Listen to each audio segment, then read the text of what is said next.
पूर्ण परमात्मा पाप कर्म दंड को भी काट सकता है। अभी तक जिस भी संत व महापुरुष से मिले उन्होंने यही बताया कि पाप कर्म फल भोगने से ही समाप्त होगा। वो प्रभु कौन है जो पाप कर्म को काट देता है, वो काल के बंधन से छुड़वा देता है। उसका क्या नाम है, पूजा की विधि क्या है? कृपया अवश्य सुनिए जगत गुरु तत्वदर्शी संत रामपाल जी महाराज के अमृत वचन।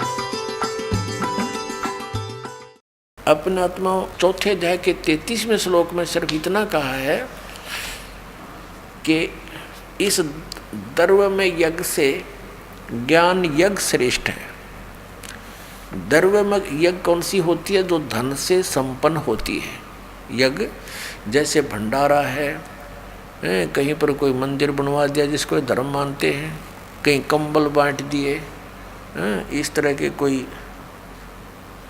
धर्मशाला बनवा दी। तो कहने का भाव ये है कि पहले तू ज्ञान समझ, उस तत्व ज्ञान को ना समझकर अंधाधुंध वैसे ही कोई दान करने धर्म करने की बजाय ज्ञान यज्ञ श्रेष्ठ है।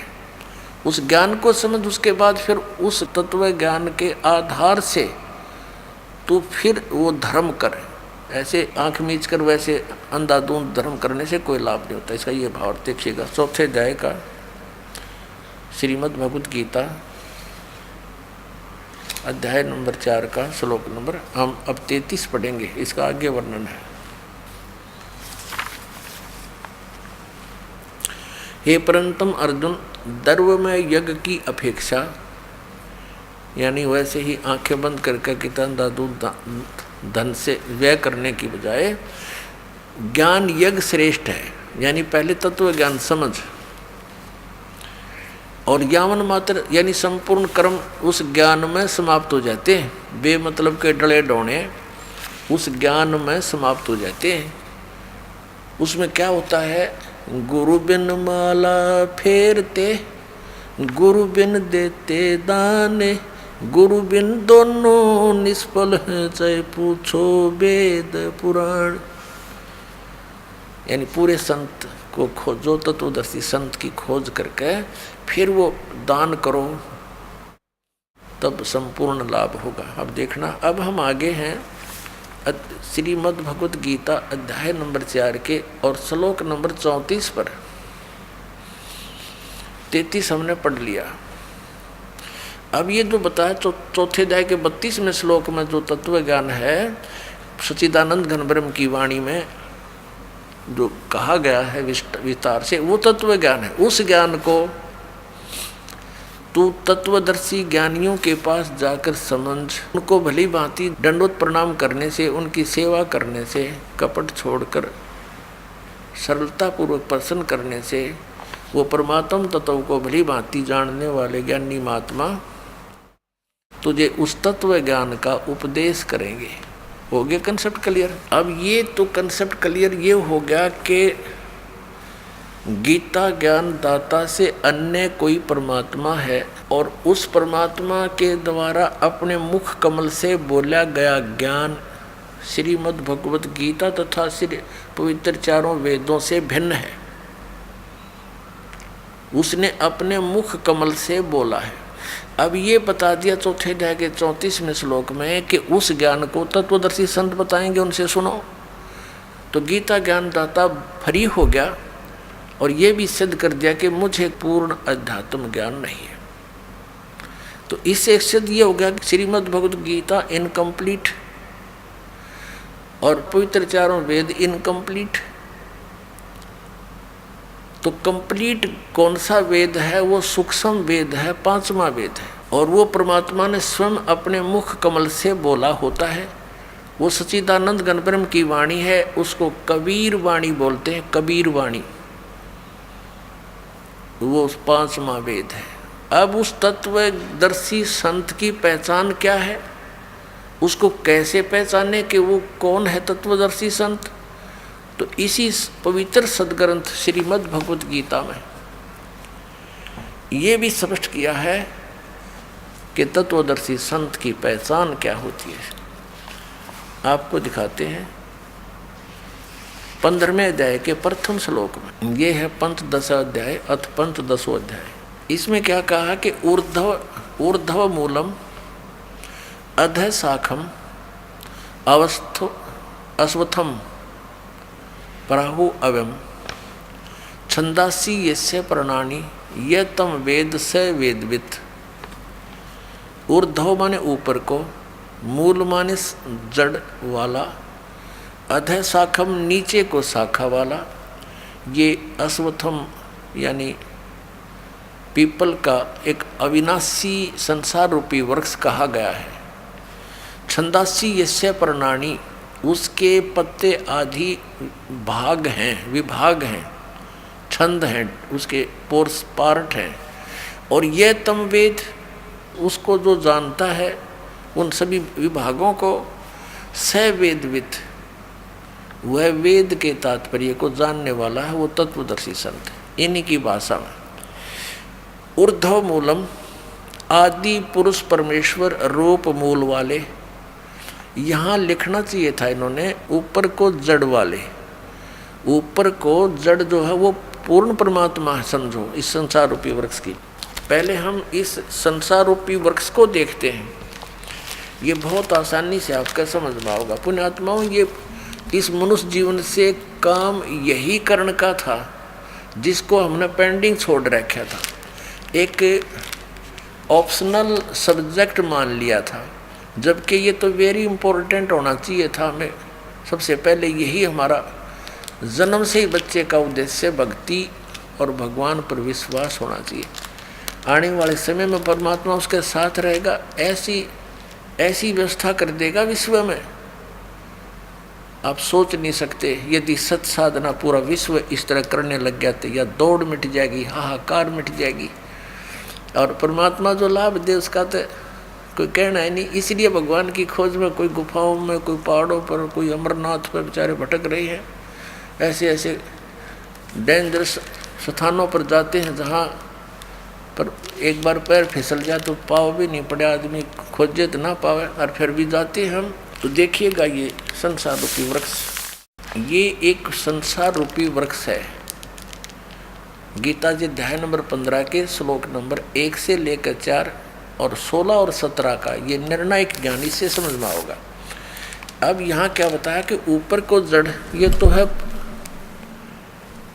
पूर्ण परमात्मा, ये तो परम अक्षर ब्रह्म है, और ये नीचे को तीनों गुण रूपी शाखा है। ये देखिएगा, ऊर्ध्व मूलम अधः शाखम। बस गीता ज्ञानदाता ने इस श्रीमद् भगवद गीता में केवल इतना हिंट दिया है। देखिए ये 15वां अध्याय और इसका प्रथम श्लोक कि ऊर्ध्व मूलम अधः शाखम। बस इन्होंने अनुवाद थोड़ा सा सारा ही गलत कर दिया। ये लिखना था ऊर्ध्व माने ऊपर को, आदि पुरुष परमेश्वर रूपी मूल वाले, ये लिखना था। ऊर्ध्व माने ऊपर, आदि पुरुष परमेश्वर यानी परम अक्षर ब्रह्म सच्चिदानंद घन रूपी, ये तो मूल समझो। अधः शाखम, ये ब्रह्मा रूप मुख्य शाखा वाले, ये नहीं। ये देखो 2 नंबर श्लोक में इन्होंने अधः का अर्थ, 2 अधः है इसमें, एक ये एक ये, इसका अर्थ कहाँ किया? अगले पृष्ठ पर।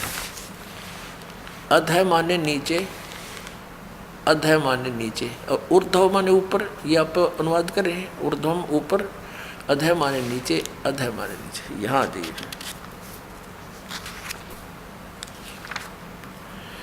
ये फिर देखिएगा। अब ऊर्ध्व माने ऊपर को, आदि पुरुष परमेश्वर रूप मूल वाले, ये ठीक करते, यहाँ ऊपर लिखना था, बस इतना हो। और फिर ये यहाँ लिखना था अधः शाखम, नीचे को शाखा वाला। ये संसार रूपी पीपल के वृक्ष को अविनाशी कहते हैं, वेद जिसके पत्ते कहे गए। पहले इनकी भाषा पढ़ने आसानी से समझ में आओगी। उस संसार वृक्ष को जो पुरुष, जो व्यक्ति तत्व से जानता है, स वेदवित, स वेदवित, वह वेद के तात्पर्य को जानने वाला है, अर्थात वो तत्वदर्शी संत है। अपनात्मा आज से 600 वर्ष पहले परमात्मा आए थे, जिसके उपलक्ष्य में ये शुभ समागम चल रहा है। उन्होंने अपनी सच्चिदानंद घन ब्रह्म की वाणी, कबीर वाणी में कहा था, अक्षर पुरुष एक पेड़ है, सर पुरुष वाकी डारे, तीनों देवा शाखा है, ये पात रूप संसारी। ये भगवान 600 वर्ष पहले परमात्मा ने एक सिंपल लैंग्वेज में, जैसे आम आदमी समझ सका, हमारी इसी भाषा में बोल गए कि अक्षर पुरुष जो जमीन से बाहर दिखाई देता, वो पोर्शन, वो पार्ट, हिस्सा, भाग वृक्ष का, वो वृक्ष कहलाता है। और जड़ें प्रोक्ष होती हैं, वो गुप्त होती हैं। और ये बता दिया कि जो इस सभी विभागों को भिन्न भिन्न बता देगा, सवेदवित, वो तत्वदर्शी संत है। तो 600 वर्ष पहले परमात्मा ने आकर हमें ये ज्ञान दिया था अपनी सच्चिदानंद घन ब्रह्म की वाणी। अपने आत्मा, अब इसमें क्या लिखा आगे देखो, तीनों गुण रूप। अब हम फिर श्रीमद् भगवद गीता आपको दिखाते हैं। ये वही 15वां अध्याय चल रहा है, एक हमने पढ़ लिया, अब हम 2 पढ़ेंगे। इसमें क्या कहा है कि उस संसार रूपी वृक्ष की गुण प्रवर्धा, तीनों गुण,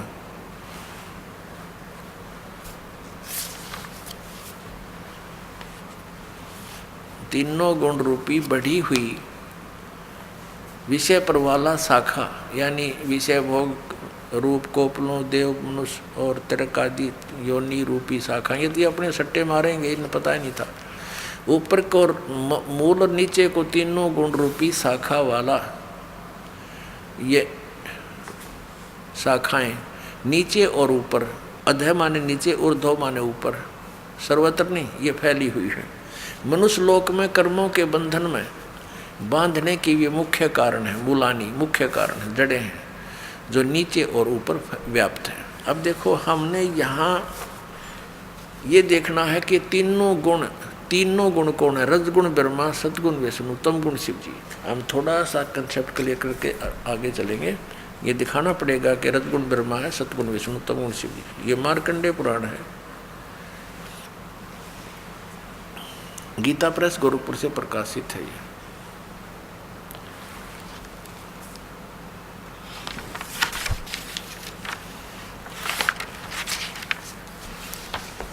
ये प्रकाशक एवं मुद्रक है गीता प्रेस गोरखपुर, गोविंद भवन कार्यालय, कोलकाता का संस्थान। अब इसके 123 पृष्ठ पर पढ़ेंगे, ज़्यादा नहीं, 122-23 पे, 22 पे है संक्षिप्त मार्कंडेय पुराण। यहाँ मार्कंडेय जी बोले मुने, ये मार्कंडेय जी बता रहे। हम यहाँ जाते हैं, अपने काम की वस्तु लेंगे। ये लिखा कि रजोगुण प्रधान ब्रह्मा, तमोगुण प्रधान रुद्र और सतोगुण प्रधान विश्वपालक विष्णु हैं। यही 3 देवता हैं और यही 3 गुण हैं। कंसेप्ट क्लियर हुआ? अब हम फिर आते हैं श्रीमद् भगवद गीता के अध्याय नंबर 15 के श्लोक नंबर 2 को देखते हैं। 15 का श्लोक नंबर ये 2 है। उस संसार रूपी वृक्ष की तीनों गुण, रजगुण ब्रह्मा, सतगुण विष्णु, तमगुण शिवजी रूपी शाखाएं हैं।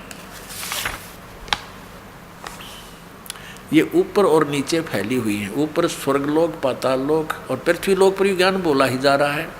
अब यहाँ देखो, तीसरे में क्या कहा है कि इस संसार वृक्ष का स्वरूप जैसा कहा है वैसा यहाँ विचार काल में नहीं पाया जाता, क्योंकि इसका न आदि और न अंत है, न इसकी अच्छी प्रकार स्थिति है। यो गीता ज्ञानदाता कहता है कि इस संसार रूपी वृक्ष का और छोर मुझे ज्ञान नहीं, और तेरे और मेरे इस गीता जी के डिस्कशन में मैं तुझे नहीं बता पाऊंगा, क्योंकि इसकी स्थिति से मैं परिचित नहीं हूँ, मुझे ज्ञान नहीं है। देखना,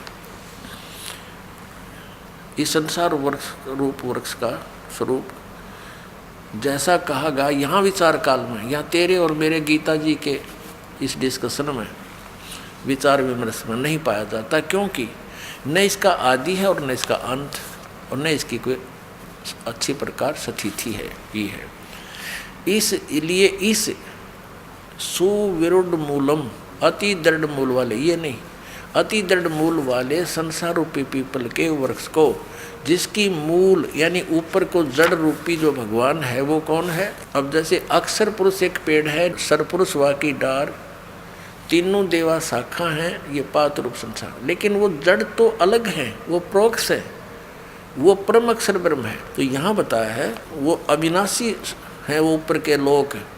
तो ऊपर वाला जो जड़ रूपी परमात्मा का पोर्शन है, सतलोक, अलखलोक, अगमलोक, अकैलोक, तो वो तो समझो सुदृढ़ है, वो तो अविनाशी है। अब देखना, उस सुविरुद्ध मूलम, उस अति दृढ़ मूल वाले अश्वत्थम यानी संसार रूपी पीपल के वृक्ष को, अब यहाँ इन्होंने लिखा है असंख्य शस्त्रें नहीं, उस तत्व ज्ञान वैराग रूप शस्त्र नहीं, तत्व ज्ञान रूपी शस्त्र के द्वारा काट कर, अर्थात उसको समझकर, तत्वदर्शी संत मिलने के उपरांत उससे उस ज्ञान को समझकर उसके पश्चात, ये देखना अध्याय नंबर 15 का, अध्याय नंबर 15 का अब श्लोक नंबर हम अब 4 पढ़ाएंगे आपको, ये 4। उसके पश्चात उस परम पद रूप परमेश्वर को भली भांति खोजना चाहिए, जहाँ जाने के बाद जिसमें गए हुए साधक फिर लौटकर संसार में नहीं आते, और जिस परमेश्वर से इस पुरातन संसार वृक्ष की प्रवृत्ति विस्तार को प्राप्त हुई है, उसी आदि पुरुष नारायण के मैं शरण हूँ, इस प्रकार दृढ़ निश्चय करके उस परमेश्वर का मनन और निधिध्यासन करना चाहिए, उसी परमात्मा की परपदे माने पूजा करनी चाहिए। ये सीधी सी बात है। अब इससे क्या कंसेप्ट क्लियर हुआ पुण्यात्माओं? इससे ये सिद्ध हो गया, एक तो तत्वदर्शी संत कौन है और वो तत्व ज्ञान है क्या, उसकी पहचान क्या है, और दूसरा ये हो गया कि उस तत्वदर्शी संत के द्वारा बताए गए उस अध्यात्म ज्ञान के आधार से साधना करने से उस परम पद की प्राप्ति होती है, जहाँ जाने के बाद साधक फिर लौटकर कभी संसार में नहीं आता। गीता ज्ञान दाता अपने विषय में बताता है 4 अध्याय के 5 और 9 श्लोक में। गीता जी अध्याय नंबर 2 के श्लोक नंबर 12 में, अध्याय 10 के श्लोक 2 में ये स्पष्ट करता है कि अर्जुन तेरे और मेरे बहुत जन्म हो चुके हैं, तू नहीं जानता मैं जानता हूँ। इससे सिद्ध हो गया कि गीता ज्ञान दाता नासवान है, अविनाशी नहीं है। और ये भी स्पष्ट करा कि केवल उस परमात्मा की ही भक्ति करो, उस सनातन परमात्मा की, उस परम अक्षर ब्रह्म की। अपने आत्माओं, गीता जी अध्याय नंबर 15 के श्लोक नंबर 16 और 17 में 3 पुरुष बताए हैं। पहले थोड़ा सा कंसेप्ट ये क्लियर करना पड़ेगा कि 7वें अध्याय के 29वें श्लोक में गीता ज्ञानदाता कहता है कि मेरे इस ज्ञान का आश्रय लेकर और जो जरा और मरण से छूटने के लिए ही प्रयत्नशील हैं, वे उस तत्ब्रह्म को और संपूर्ण अध्यात्म को, संपूर्ण कर्मों को जानते हैं, परिचित हैं। 8वें अध्याय के प्रथम श्लोक में गीता ज्ञान दाता से अर्जुन ने पूछा, फिर किम तत्ब्रह्म, कि जो जरा और मरण से, जरा माने वृद्धावस्था, मरण माने मृत्यु, इस दोनों संकटों से ही निवारण के लिए साधना रत हैं, तो ऐसा वो तत्ब्रह्म क्या है और क्या है वो अध्यात्म, क्या वो कर्म क्या है, वो मुझे बता। 8वें अध्याय के 3 श्लोक में गीता ज्ञानदाता ने कहा कि वो परम अक्षर ब्रह्म है।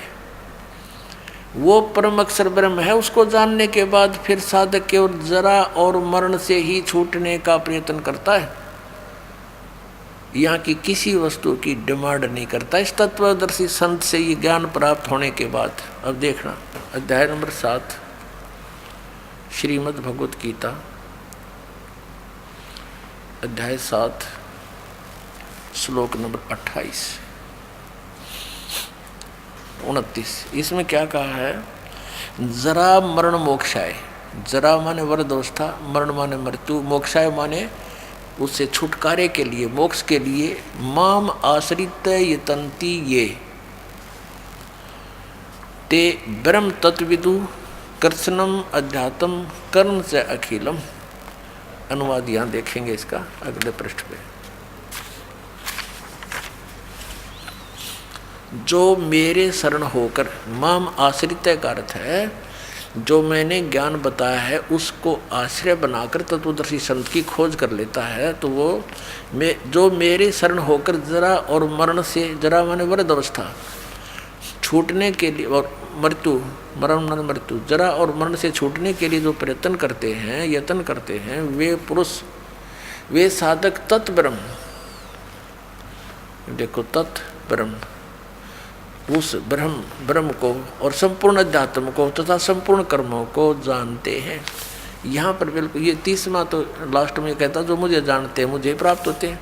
अब यहाँ देखिए पैरेलल 8वें में अर्जुन ने प्रश्न किया कि किम तत्ब्रह्म और किम अध्यात्म, किम कर्म पुरुषोत्तम, अधिभूत च किम प्रोक्तम, अधिदेवम किम उच्यते।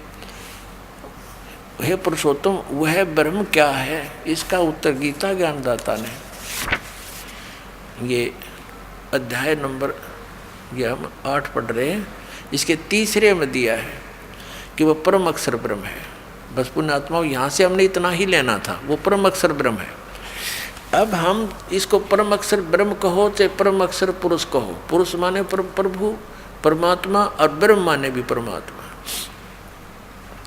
अब हम श्रीमद् भगवत गीता के अध्याय नंबर 16 और 17 में आते हैं पुनः। अब यहाँ से हमें 3 पुरुषों का ज्ञान होगा, 3 प्रभुओं का, और जो परमेश्वर ने 600 वर्ष पहले स्वयं आकर बताया था, अक्षर पुरुष एक पेड़ है, सर पुरुष वाकी डारे, तीनों देवा शाखा है, ये पाते रूप संसार। अब वो परम अक्षर पुरुष को ना, वो जड़ है, वो मूल है, वो शेष जो भाग है अंडरस्टूड है, क्योंकि ये श्रीमद् भगवत गीता पवित्र 4 वेदों का एक संक्षिप्त कोड वर्डों में ज्ञान है। तो उसके लिए बता दिया कि तत्वदर्शी संत ही इन कोड वर्डों को समझ सकता है। अब देखना गीता अध्याय नंबर 15, हम यहाँ 16 पाते हैं। द्वौ इमौ पुरुषौ लोके सर्च अक्षर एव च सर्वाणि भूतानि कटुष्ट अक्षर उच्यते। इसका अर्थ ये है कि इस लोक में जो सुप्रसिद्ध हम मानते हैं, दिवो माने 2, पुरुषों माने पुरुष हैं, 2 भगवान हैं, सरपुरुष और अक्षर पुरुष। और जीवात्मा सबकी नाश अविनाशी है, और स्थूल शरीर ये सरपुरुष भी इनके अंतर्गत प्राणियों का भी नाशवान। यहाँ देखना इस संसार में नाशवान, शर्माने नाशवान, अक्षर माने अविनाशी भी ये 2 प्रकार के पुरुष हैं, 2 प्रकार के भगवान हैं, प्रभु हैं। इन्हें लिख के में ज्ञान तो था ही नहीं, जहाँ इनका ना समझ में पुरुष लिख दे। पुरुष कौन होया? यहाँ पर कोई व्याकरण थोड़ी है, ये दातम ज्ञान है। तो संपूर्ण प्राणियों के शरीर नाशवान हैं और जीवात्मा अविनाशी कहा जाता है। अब यहाँ बताया 17वें में कि उत्तम पुरुष तु अन्य, उत्तम पुरुष तु अन्य परमात्मा इति उदाहरते। ये लोक तर्यम आविश्य विभर्ति अवैश्वर। उत्तम पुरुष यानी वो श्रेष्ठ भगवान, वास्तव में श्रेष्ठ परमात्मा तो अन्य ही है, और है कोई इन दोनों से, इन दोनों से कोई और है, सरपुरुष से और अक्षर पुरुष से, वो अन्य ही है। इन दोनों पुरुषों से वो कोई और है, और वही तीनों लोकों में प्रवेश करके सबका धारण पोषण करता है। अविनाशी परमेश्वर परमात्मा इस प्रकार कहा गया है। पुण्यात्माओं, परमेश्वर ने 600 वर्ष पहले कहा था अक्षर पुरुष एक पेड़ है, निरंजन कहो सरपुरुष कहो, सरपुरुष वा की डार और तीनों देवा शाखा है ये पात्र रूप संसार। ये जो उत्तम पुरुष है तू अन्य, ये कौन है? ये परम अक्षर ब्रह्म है, और जो तीनों लोकों में प्रवेश करके सबका धारण पोषण करता है, क्योंकि पूरे वृक्ष को जड़ों से ही आहार प्राप्त होता है। तो हमारा जो सतलोक के अंदर जो परमात्मा है वो प्रोक्ष है। यजुर्वेद अध्याय नंबर 40 के श्लोक नंबर 17, मंत्र नंबर 17 में, यजुर्वेद का अंतिम अध्याय है 40वां, और अंतिम मंत्र है यजुर्वेद के उस 40वें अध्याय का 17वां मंत्र। उसमें और 15वें में तो गीता ज्ञानदाता अपने विषय में कहता है कि मेरा ओम नाम है, इस ओम नाम का सिमरण कर। और फिर 17वें में ये कह दिया कि वो परमात्मा तो प्रोक्ष है, गुप्त है, हिडन है, छुपा हुआ है। जैसे जड़ें नीचे छुपी हुई होती हैं, ऐसे वो परमात्मा गुप्त है, ऊपर प्रोक्ष पूर्ण परमात्मा। और मैं ब्रह्म हूँ, मेरा ओम नाम है। ये देखिएगा यजुर्वेद आपको दिखाते हैं। प्रकाशक है सार्वदेशिक कार्य प्रतिनिधि सभा 2/5 महर्षि दानंद भवन रामलीला मैदान नई दिल्ली। महर्षि दानंद सरस्वती करते, इसका अनुवाद किया महर्षि दानंद ने। ये वेदों का लेखक नहीं है। मुद्रक है Prince offset printers 1510 Pataudi house त्रियागन नई दिल्ली। ये है यजुर्वेद भाष्यम। ये 15वां श्लोक है। इसमें तो ये खुद कहता है ये वेद ज्ञानदाता, वायु अनिलम अमृतम अथिदम भस्मांतम शरीरम ओम करतो समर किलबे समर करतुम समर। यही गीता जी के अध्याय 8 के श्लोक 15 में कहा है कि मुझ ब्रह्म का केवल एक ओम अक्षर है, इसका अंतिम सांस तक सिमरण करता हुआ शरीर छोड़कर जाता हूँ, इस परम गति को प्राप्त होता जो ओम से मिलने वाली है। फिर यहाँ देखो ये 17वां श्लोक है।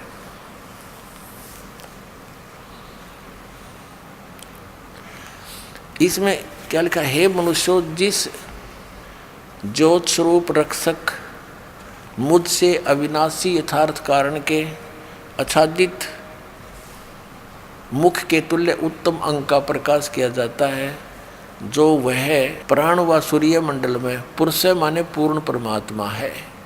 वह तो प्रोक्ष रूप है, वह गुप्त है, अहम और मैं ब्रह्म खम आकाश के तुल्य में, खम माने आकाश में उस ब्रह्मलोक रूपी दिव्य आकाश में रहता हूँ और मेरा एक ओम नाम ऐसा जानो। बस अब फिर देखिएगा इस उल्टे लटके हुए संसार रूपी वृक्ष को। परमात्मा ने स्वयं आकर अपनी जानकारी दी कि अक्षर पुरुष एक पेड़ है। ये तना जो है ये अक्षर पुरुष समझो, इसका अक्षर पुरुष, और सर पुरुष इसे निकली हुई एक डार, शाखा डार, और तीनों देवा शाखा है ये पात रूप संसार। हम आगे यहाँ पात रूप में है, और इसको जड़ से आहार मिलता है सबको। अपने आत्मा यहाँ ये अज्ञानी हमारे गुरु पूर्व के ये आपको फिर उलझा सकते हैं कि गीता ज्ञानदाता 15वें अध्याय के 18वें श्लोक में अपने आप को पुरुषोत्तम कहता है। वो क्या कहता है कि मैं तो लोक वेद के आधार से पुरुषोत्तम प्रसिद्ध होया हुआ हूँ। लोक वेद माने दंत कथा, अक्षेत्रीय ज्ञान, सुना सुनाई बातें, किंवदंतियाँ। क्योंकि मेरे अंतर्गत जितने प्राणी हैं, किस ब्रह्मांड का यूं मालिक है, इसके अंतर्गत जितने भी प्राणी हैं उनका ये स्वामी है, उनसे तगड़ा है। इसलिए यहाँ ये पुरुषोत्तम प्रसिद्ध हो रहा है। लेकिन कहता है उत्तम पुरुष तो अन्य, वो तो कोई और है। यहाँ देखिएगा इस 15वें अध्याय का, गीता जी अध्याय नंबर 15 का श्लोक नंबर, अब 17 तक तो हमने पढ़ लिया कि उत्तम पुरुष तो अन्य, ये तो स्पष्ट हो गया, उत्तम पुरुष तो कोई और ही है। और यहाँ ये कहता है 18वें श्लोक में, क्योंकि मैं नाशवान जड़ वर्ग क्षेत्र से तो सर्वथा अतीत हूँ और अविनाशी जीव आत्मा से भी उत्तम हूँ, इसलिए लोक में और वेद में पुरुषोत्तम नाम से प्रसिद्ध हूँ। अब ये क्या है कि यस्मात् अक्षर अतीत है अहम अक्षरात अपि च उत्तम, अतः अस्मि लोके वेदे, यानी लोक वेद में दंत कथाओं से मैं पुरुषोत्तम प्रसिद्ध हूँ। प्रसिद्ध माने प्रसिद्ध हूँ, क्योंकि मेरे अंतर्गत जितने प्राणी हैं, ये चाहे वो स्थूल शरीर में है, चाहे वो अविनाशी जीवात्मा रूप में, उनसे मैं उत्तम हूँ, उनसे तगड़ा हूँ, इसलिए मैं पुरुषोत्तम प्रसिद्ध हो रहा हूँ। नहीं, वास्तव में तो पुरुषोत्तम यहाँ बता दिया इस 15वें अध्याय के अब 17वें श्लोक में कि उत्तम पुरुष है तो अन्य, वो इन दो पुरुषों से कोई और है, और वही तीनों लोकों में प्रवेश करके सबका धारण पोषण करता, वो अविनाशी परमेश्वर परमात्मा इस प्रकार का है। अब हम उस प्रसंग पर आते हैं कि परमात्मा स्वयं आते हैं और अपने सच्चिदानंद घन ब्रह्म की वाणी में वो तत्व ज्ञान सुनाते हैं। पुणात्मा, हम पवित्र वेदों को सत्य मानते हैं। पहले थोड़ी सी कथा सुनाऊंगा उस परम पिता के यहाँ प्रगट होने की, फिर अपने सदग्रंथों से उसको सिद्ध करेंगे कि हु इज गॉड। हमारे पवित्र वेद वैसे तो ये मानव मात्र के लिए ही ज्ञान है, किसी धर्म विशेष व्यक्ति विशेष से संबंध नहीं है। फिर भी वेदों को, गीता को, पुराणों को हिंदुओं के साथ जोड़ दिया। चलो हम पहले अपने ही इस भाईचारे को समझो, बंधुओं को, इनको ही समझाएंगे, फिर पूरे विश्व को साथ लेंगे, क्योंकि हम एक पिता की संतान हैं। जीव हमारी जाति है, मानव धर्म हमारा हिंदू मुस्लिम सिख ईसाई कोई धर्म नहीं है न्यारा। जब हम उस तत्व ज्ञान से परिचित होंगे, हमें सब अपने से नजर आएंगे। जैसे आपको बताया कि सन 1398 संवत 1455 ज्येष्ठ सुदी जेठ उतरते की पूर्णमासी को सुबह सुबह ब्रह्म मुहूर्त में वो परमात्मा सतलोक से चलकर आए, क्योंकि सतलोक के अंदर परमात्मा का शरीर बहुत तेजों में है। एक रोमकूप में करोड़ सूर्य मिला दे, करोड़ चंद्रमा, उनके एक रोमकूप की इतनी शोभा है, यानी ये करोड़ सूर्य करोड़ चंद्रमा की रोशनी भी फीकी नजर आवे। यदि वो परमात्मा वह मानव शरीर में है, यदि वो परमात्मा एज इट इज यहाँ आ जा उसी प्रकाश युक्त शरीर में, तो हम उसको देख भी नहीं सकते, हमारी आंखें बंद हो जाए। फिर यहाँ आने का लाभ क्या हुआ? तो वो क्या करता, अपने शरीर को हल्का सरल बनाकर, हल्के तेज पुंज का बना करके हल्का करके, और फिर वो यहाँ हमारे को मिलते हैं। तो ऐसे वो परमात्मा प्रत्येक युग में एक ऐसी लीला करते हैं कि एक बालक रूप धारण करते हैं और किसी सरोवर में कमल के फूल पर आकर विराजमान होते हैं, जिसके कारण उस परमात्मा को नारायण कहते हैं। नार माने जल, आयन माने उस पर आने वाला, उतरने वाला।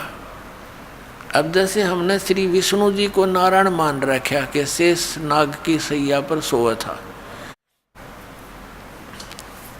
चलो जो भी जल के ऊपर विश्राम कर ले उसने नारायण तक कह सके हैं, लेकिन अब उनकी सब शक्तियों से परिचित हम होंगे तब पता चलेगा नारायण कौन सा है। तो वहाँ वो आकर प्रकट होते हैं। तो वहाँ ऐसे ही प्रकट हुए। पहले थोड़ी सी एक बैकग्राउंड सुनाएंगे। ये नीरुनिमा कौन थे? ये परमात्मा सत्यपुरुष, ये चारों युगों में आते हैं। सतयुग में इनका सत्सुकृत नाम होता है, त्रेता में इनका नाम मुनिंदर होता है, द्वापर में उस परमेश्वर का नाम करुणामय होता है, और कलयुग के अंदर वो परमात्मा अपना यथार्थ नाम लेकर ही प्रकट होते हैं। कबीर देव, कबीर साहब, कबीर परमात्मा, अल्लाहु अकबर। अभी आपको वेदों से रूबरू भी कराएंगे, उसमें यही प्रमाण दिया हुआ है कि वो परमात्मा 3 प्रकार के शरीर धारण करके 3 प्रकार के शरीरों में रहता है, यानी 3 प्रकार के शरीर से अपने पूरे ब्रह्मांडों की वो देखभाल करता है, धारण पोषण करता है। वो कैसी स्थिति है? 3 शरीर।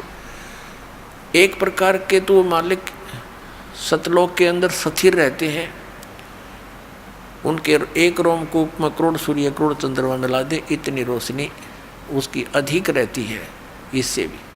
तो दूसरा वो क्या करते हैं,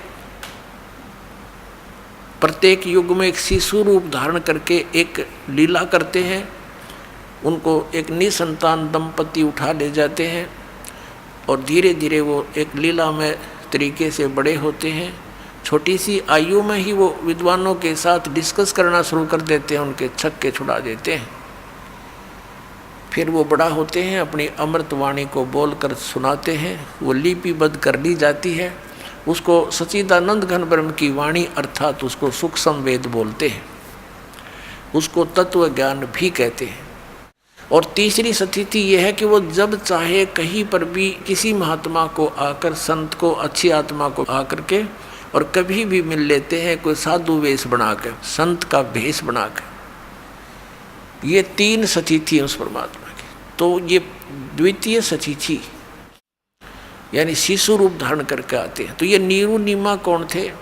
ये द्वापर के अंदर एक सुदर्शन भक्त हुआ है वाल्मीकि जाति में, और वो परमात्मा जब कबीर साहब करुणामय नाम से आए हुए थे, वो उनका पक्का भगत था। और जिसने उन पांडवों की यज्ञ को संपूर्ण किया था, उस परमात्मा के इस सत भक्ति मंत्र से जो आपको प्राप्त हो रहा है।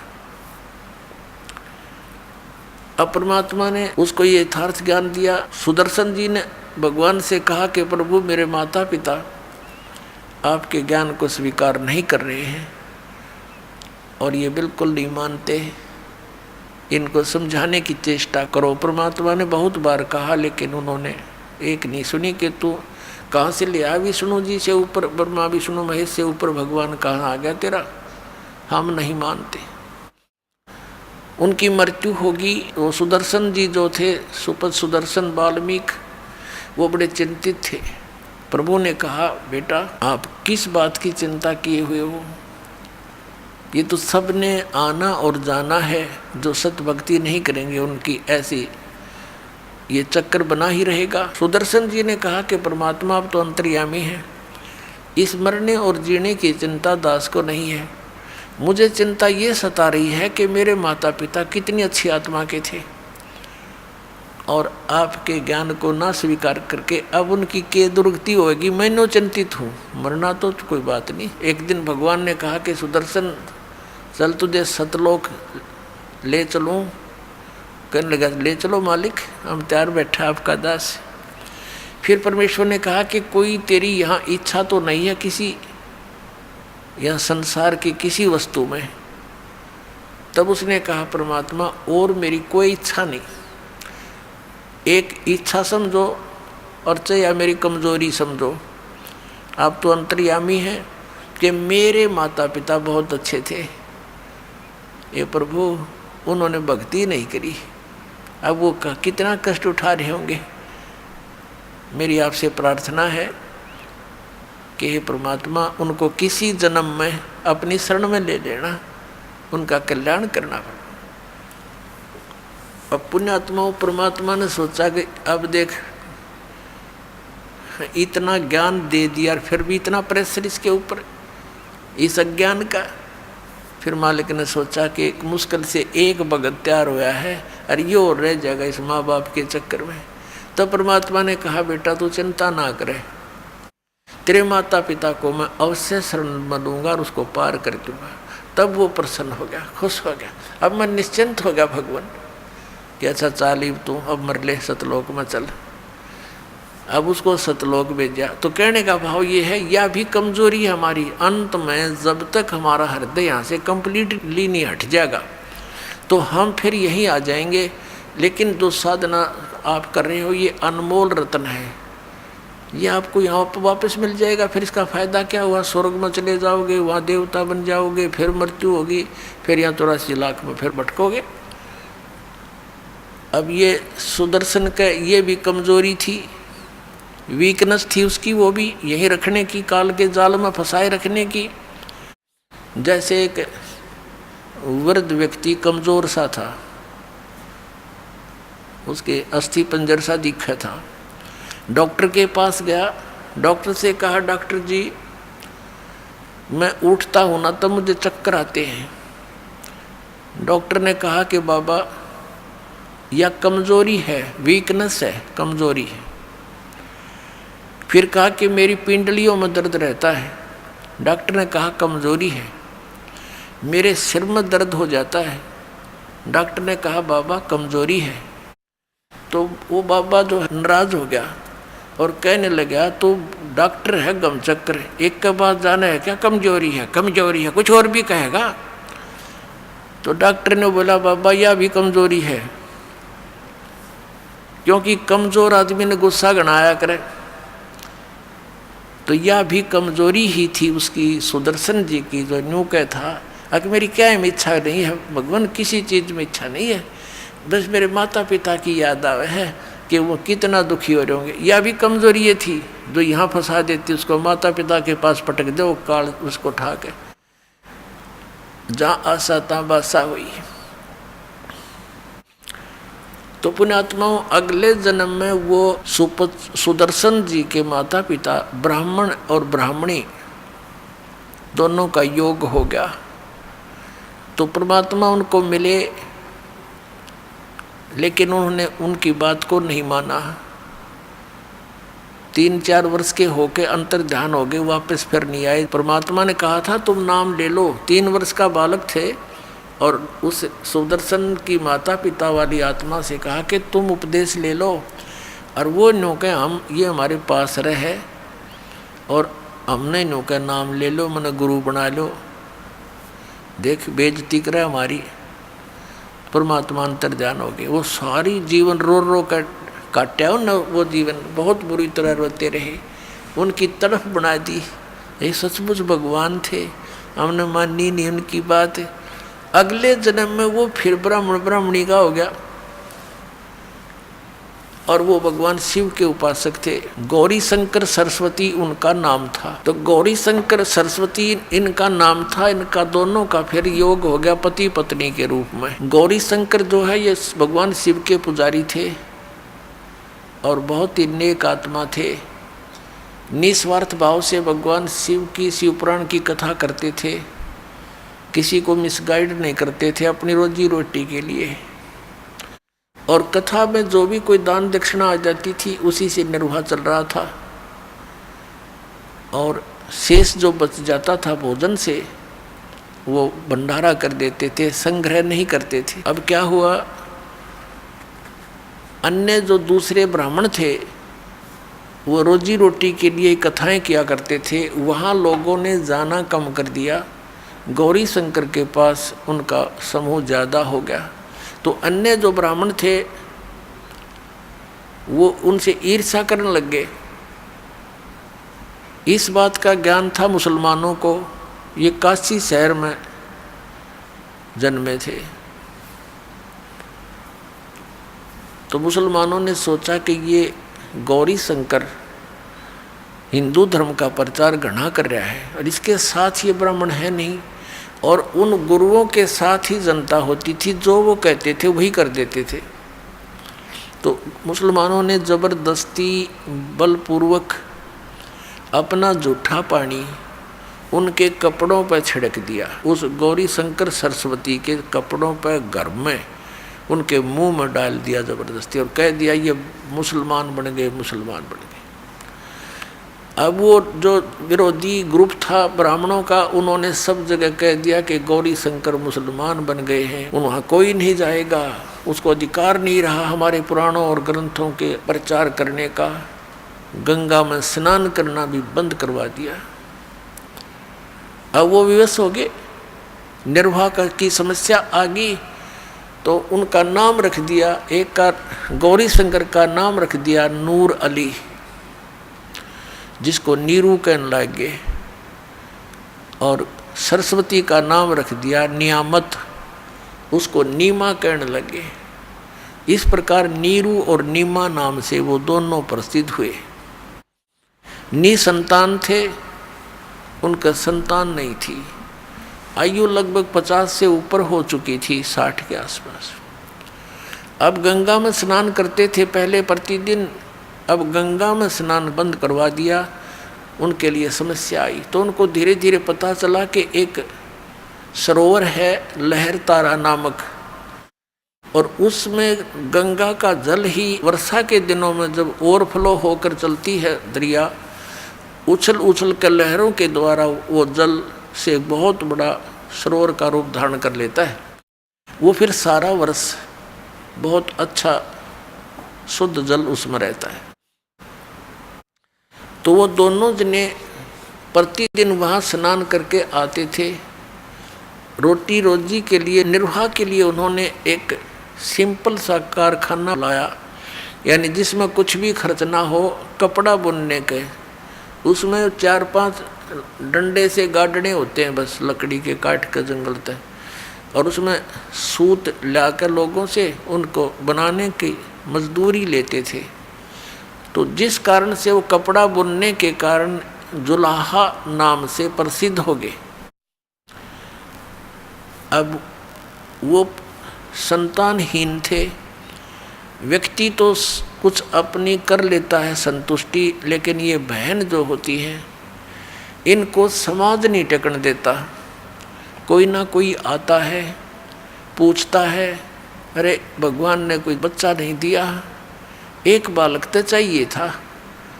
तो फिर वो रोती है बेचारी जिसका संतान नहीं होती। तो ऐसे ही कोई एक दिन इंजेक्शन ला गया नीमा के, शाम ने कोई बात चल गई होगी, तो सुबह उठकर वो ज्येष्ठ सुदी पूर्णमासी को सुबह सुबह ब्रह्म मुहूर्त में स्नान करने के लिए चल पड़े।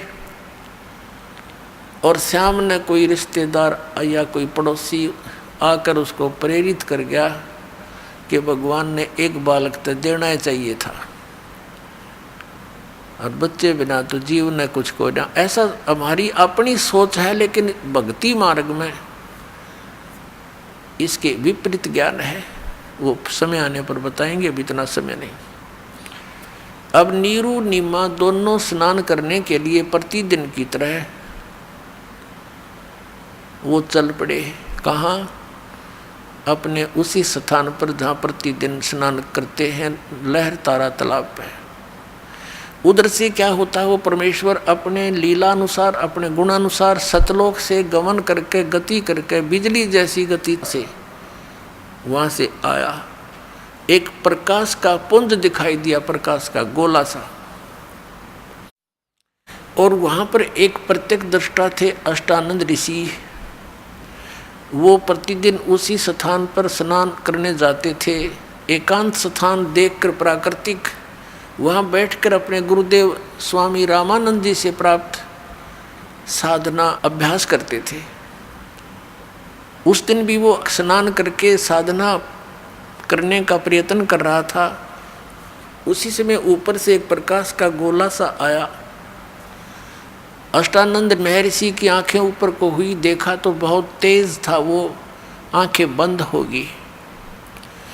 जैसे हम सूर्य की तरफ देखते हैं, हमारी आंखें सूर्य की तरफ ज़्यादा देर नहीं देख सकती, फिर आंखें बंद हो जाती हैं। बंद आँखों में हम क्या देखते हैं कि सूर्य के आकार का एक धीमा सा गोला सा दिखाई देता है, उसका आकार दिखाई देता है, प्रकाश रहित। तो ऐसे जब अष्टानंद जी की आंखें बंद हुई, प्रकाश को सहन नहीं कर सकी, परमात्मा के प्रकाश को, तो आंखें बंद होगी। आंखें बंद होने से उसने क्या देखा कि कोई शिशु दिखाई देता, बालक। आंखें खोली, क्या देखा कि वो प्रकाश उस लहर तारा तालाब के ऊपर एक कोने में सिमट गया। आगे वो अंधेरा था, देख नहीं सका। अब उसने सोचा ये क्या देखा भगवान, अपने गुरु जी से शंका का समाधान कराऊंगा। वो तो उठकर चला गया और अपने गुरु स्वामी रामानंद जी से पूछा कि हे भगवान, आज मैंने ऐसे ऐसे देखा, ये कोई मेरी भक्ति की उपलब्धि है या कोई मेरा भ्रम है। आकाश से प्रकाश का गोला सा आया, आंखें मेरी सहन नहीं कर सकी, बंद हुई तो उसमें एक शिशु रूप दिखाई दिया, बालक का। रामानंद जी को जैसा ज्ञान था, अपने शिष्य की शंका का समाधान इस प्रकार किया कि बच्चा, इस तरह के ऊपर से जो प्रकाश के तारे से टूटते हैं, तो ये कोई अवतार लोग आते हैं नीचे, वो किसी माँ के गर्भ में जाएगा और वहाँ से फिर जन्म लेकर यहाँ कोई लीला करने आया है। ऊपर के लोगों से कोई अच्छी आत्मा या कोई अवतार गण आते हैं, तो ऐसे लक्षण होते हैं। अब अष्टानंद तो संतुष्ट हुआ, क्योंकि गुरु जी जो शंका का समाधान करे वो फाइनल है। अब उधर से क्या हुआ, वो नीरू नीमा आ रहे थे स्नान करने के लिए उसी स्थान पर लहर तारा तालाब में। रास्ते में नीमा को वो बातें याद आई जो शाम के समय किसी बहन ने उसको कोई प्रेरणा कर दी थी कि बता, बालक बिना भी कोई जीवन हो से। तो वह ज़्यादा दुखी हो रही थी, रोने लगी। हे भगवान शिव जी, भले ही वो मुसलमान बन गए थे, लेकिन भगवान शिव की पूजा हृदय से वो भूल नहीं पाए थे। और कहने लगे, भगवान शंकर, आपके घर में क्या बच्चों की कमी है? इस दासी को भी एक कोई लाल दे देते, कोई बच्चा दे देते, मेरा भी संसार में हिस्सा हो जाता। पता नहीं क्या क्या बात बनावे हैं, मुझे देखकर छुप जाते हैं कि ये तो मनहूस आएगी। न्यू का कवार रोवे बुरी तरह। अब नीरू ने कहा, नीमा, यदि हमारे किस्मत में होता तो भगवान शंकर हमें दे ही देते। अब आंखें खराब ना करें, देखो बच्चा हमारा कोई है नहीं, आंखें तो रो रो कर अंधी हो जाएगी, उंगली पकड़ने वाला बुढ़ापे में कोई है नहीं, तो कुछ विचार विवेक से काम ले, मत रोया कर, चुप हो जा। ऐसे कहते कहते वो लहर तारा तालाब पर आ गई। अब पहले नीमा ने स्नान कर लिया, नीरू बाहर बैठ गया। नीमा स्नान करके बाहर आई, नीरू स्नान करने के लिए फिर लहर तारा तालाब में प्रवेश कर गया। अब ब्रह्म मुहूर्त होता है सुबह का 1.5 घंटा सूर्य उदय होने से पूर्व, और वो 1.5 घंटा ऐसा होता है कि एक बार तो ऐसा अंधेरा दिखेगा, फिर तुरंत ही चांदना रोशनी सी बन जाती है, नो कुछ दिखाई सा खूब दिखाई देने लग जाता है। नीमा जो वस्त्र बांध कर स्नान किया था उसने, उसको धोने के लिए वापस किनारे पर गई तो क्या देखा कि कमल के फूल पर कोई वस्तु हिल रही है, क्योंकि परमात्मा लीला कर रहे थे, कमल के फूल पर लेटे हुए थे और एक पैर को हिला रहे थे। ये अष्टानंद ऋषि सामने बैठा है, परमात्मा कमल के फूल पर विराजमान है। अष्टानंद जी की आंखें खुली की खुली रह गई है और ये आकाश से प्रकाश आने का चित्र आपने देखा। अब नीमा ने क्या देखा कि कोई सर्प तो नहीं है, कहीं मेरे पति को ना डस ले। जब ध्यान से देखा कि ये तो बालक है, अपने पति को जो साथ में स्नान कर रहा था गहरे पानी में, उसको आवाज़ लगाई कि जी देखना, देखना ये बालक, देखना ये बच्चा डूबेगा, जल में बच्चा डूबेगा, कमल के फूल पर बालक है। अब नीरू ने सोचा कि या तक कति मेंटल हो ली बच्चों के मुंह में।